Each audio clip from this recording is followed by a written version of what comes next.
What if I told you the US government once drafted a plan to attack its own citizens just to start a war? It sounds like a crazy conspiracy theory, right? But it's not. This was a real declassified plan called Operation Northwoods. The year is 1962. The Cold War is at its peak, and tensions with Cuba are sky high.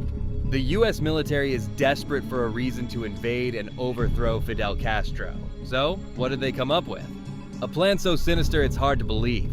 Operation Northwoods proposed staging fake terrorist attacks on American soil and blaming them on Cuba.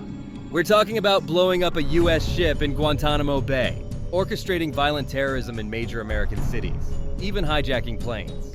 They even considered a Remember the Maine style incident, referencing the ship that blew up and started the Spanish-American War. They planned to develop a fake Cuban terror campaign in the Miami area, in other Florida cities, and even in Washington. They would sink boats full of Cuban refugees and blame it on Castro. The goal was to create a wave of public outrage so overwhelming that it would provide the justification to go to war. This wasn't some low-level idea. It was drafted and approved by every single member of the Joint Chiefs of Staff.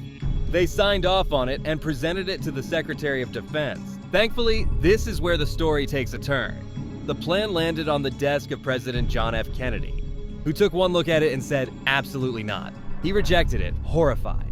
But it just goes to show how far some people in power are willing to go. A terrifying but true piece of history.